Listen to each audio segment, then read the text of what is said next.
السلام عليكم، نتمنى تكونوا بخير وفي تمام الصحه والعافيه. فيديو ديالهم كنقترح عليكم واحد الكيكه رائعه جدا بالشكلاط وبالقهوه، كتجي غزاله بزاف والنكهه ديالها لا تقاوم، فعلا كتجي لذيذه. كما كتشوفوا هادو هما العناصر اللي غادي نستعملوا.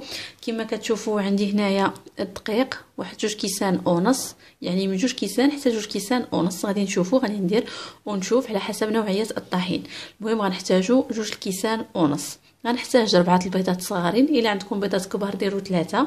غنحتاج واحد 2 الاكياس ديال خميره الحلويات، يعني الوزن ديالهم 8 غرام، يعادل 16 غرام فيهم بجوج. غنحتاج معلقه كبيره ديال الكاكاو او مسحوق الكاكاو المر. عندي هنايا كما كتشوفوا كاس ديال القهوه، يعني كتدفيو الماء يعني وكتوضعوا فيه القهوه ملعقه صغيره. يعني اذا استعملتوا ساشيه ديال نسكافيه فانا درت ساشي واحد، وممكن تستعملوا القهوه المعصره غديروا منها كاس كما كتشوفوا قياس الكاس ديال العنبه. عندي هنا ايضا كاس ديال السكر بقياس الكاس ديال العنبه، يعني هاد الكيسان اللي عندي فهما كيساويو القياس ديال كاس العنبه. كاس ديال الزيت وشويه ديال الملحه، واحد شويه قبيصات الملحه، وطبعا غنوضعوا بقطرات من الخل، ممكن تستعملوا الخل الاحمر او الخل الابيض. اذا على بركه الله ندوزو باش نبداو في عمل هاد الكيك الرائع. فعلى بركه الله نبداو، يعني نوضعوا البيض ديالنا. كما قلت لكم بيض صغير نديروا 4، وإلا كان البيض كبير ف3 راهم كافيين.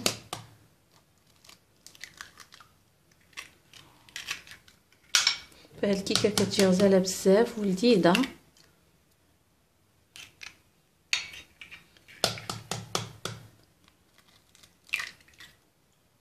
من بعد ما فقست البيض غادي نضيف السكر،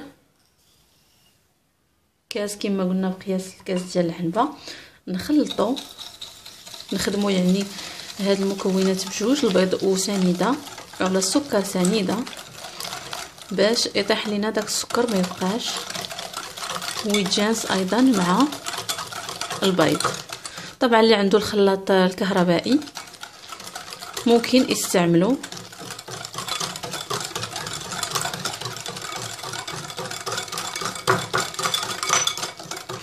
ثم الان نزيد الزيت حتى هو،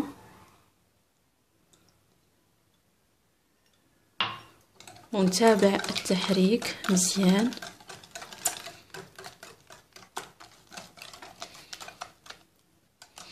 نخلطوه مزيان حتى يولي يعني مخدوم مزيان بحال غادي البياض. الا كان الضرب الكهربائي غيكون افضل بكثير، لانه غادي يعني يهوي لنا مزيان البيض.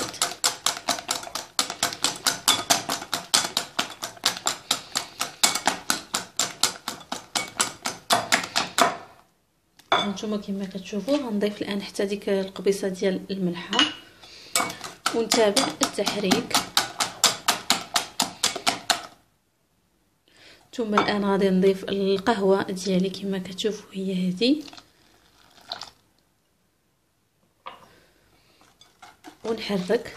طبعا نضيف حتى المعلقه ديال الكاكاو، معلقه كبيره. انا هنايا هذا عندي ساشي واحد ديال الكاكاو كما كتعرفوهم كيتباعوا. ثم نحركو مزيان.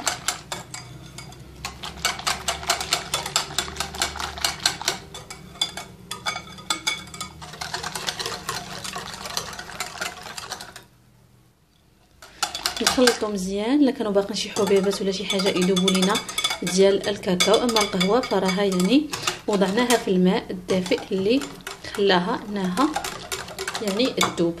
بالنسبه للقهوه ديروا ما شويه دافي زايد وزيدوا فيه القهوه، خليوها واحد شويه ترتاح يعني حتى يدفى، عاد نوضعوا في الكيكه باش ما يحرق ليش لينا المكونات كما كتعرفوا. دابا غنبدا نوضع الدقيق. كما قلت عندي هنايا 2 كيسان ونص بالقياس ديال كاس ديال العنبه. غنوضع الدقيق ونشوف عيني ميزاني، وطبعا غنوضع معهم خميره الحلويات اولا البيكين باودر كما كتسمى. يعني عندي في كل كيس 8 ديال الغرام يعني ممكن تلقاو هاد الكميه في كيس واحد، فمن اللي عنده يعني كيس فيه 16 غرام يديروا غير واحد.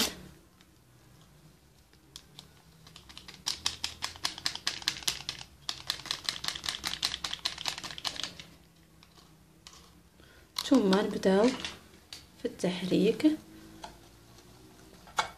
حتى تخلط لينا مزيان. نضيف الدقيق ديالي، فوضعوا يعني جوج كيسان وشوفوا الى جاتكم هي هذيك، فلا داعي انكم يعني تضيفوا النصف الاخر اللي باقي، لانه بعض الانواع ديال الدقيق كما كتعرفوا فهي كتشرب بسرعه، وكاين انواع اخرى لا. ولكن على العموم هذه هي الكميه من جوج كيسان حتى جوج كيسان ونص. غنخلطو مزيان.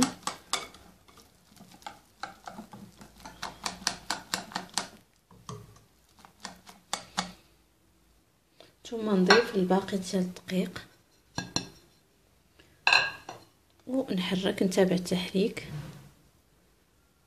فالخليط ديالنا كما كتشوفوا هو هذا كيفاش ولا بعد ما ضفت الدقيق كامل. دابا غادي ناخذ المول ديالي، يعني غنديرها في هذا المول هذا كما كتشوفوا. هذا ممكن ديروها في اي مول اخر. غادي ندهنوه بالزبده ونرشوا بالطحين ونتلاقاو باش نكملوا. وطبعا ما تنساوش توضعوا قطرات ديال الخل، كما قلت لكم قطرات من الخل هما فين وضعتهم، يعني شي شويه ديال القطرات باش كتجيبها لنا مهويه وهشيشه. هانتوما كما كتشوفوا نحركوا، وكما قلت تلقاو باش نوضعوها في المول اللي غادي ندهنوه بالزبده ونرشوا بالدقيق.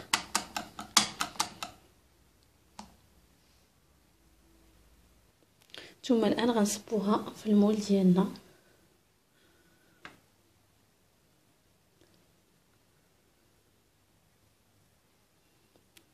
كما تنقول لكم دائما هزوا يديكم الفوق مزيان وصبوا يعني العجين ديالكم. طبعا بعد ما غنتهي من يعني انني ننزل البقايا اللي باقا في الاناء غندخلو الفران طبعا ونخليه يطيب، ونتلاقاو من بعد باش نشوفوا طريقه يعني التزيين ديالو.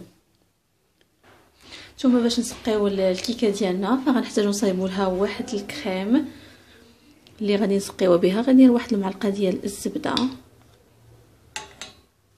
معلقه صغيره كما كتشوفوا. غنوضع معها واحد نص كاس ديال الحليب، بقيه الكاس ديال العنبه.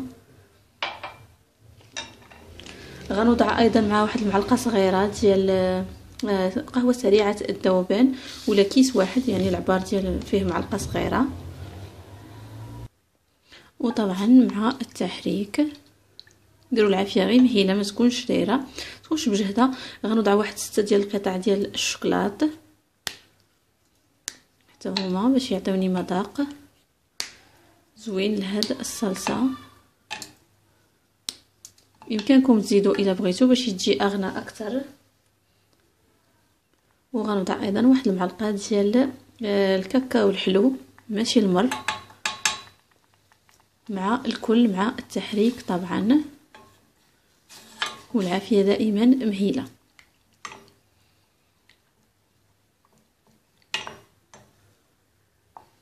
فاستمروا بالتحريك بهذا الشكل حتى يعني تلاحظوا ان الخليط شويه ثقال، ما بقاش كما يعني في الاول. وطبعا الحليب غتلاحظوا على انه حتى هو سخن مزيان. بعد ذلك غنحيدوه من على النار. فكما كتشوفوا الكيك ديالنا هو هذا بعد ما خرجته من الفران. دابا غنحيدو من المول ونوضعو شي طبسيل باش نكملوا باقي المراحل.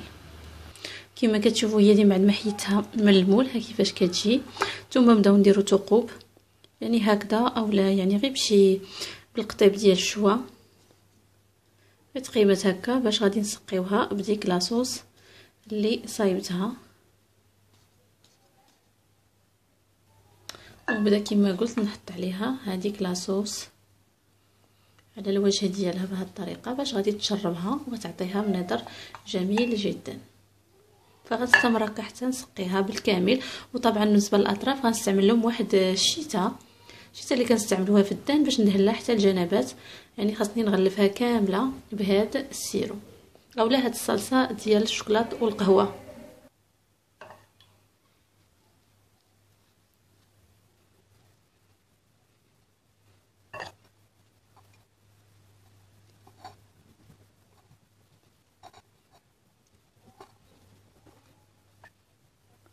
فالكيكه ديالي كما كتشوفوا هي من بعد ما سقيتها غادي نزينها بشويه ديال الكوك، ممكن تزينوها بالكركاع اولا بكاوكاو، لكم الاختيار.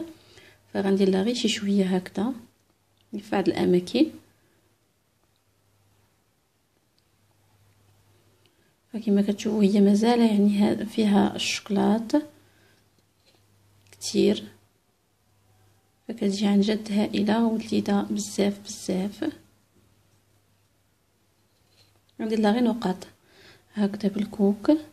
نتوما يعني ممكن تزينوها باش ما بغيتو، كما قلت باللوز اولا الكركاع اولا كاوكاو، لكم الاختيار. فنتمنى تنال الاعجاب ديالكم، جربوها فعن جد كتجي هائله وغزاله بزاف بزاف هاد الكيكه الرائعه جدا جدا. ما تنساوش لايك الفيديو وشير لمشاركته مع غيركم باش هما يجربوا هاد الكيكه الاكثر من رائعه. ونقول لكم الى اللقاء في وصفه لذيذه قادمه.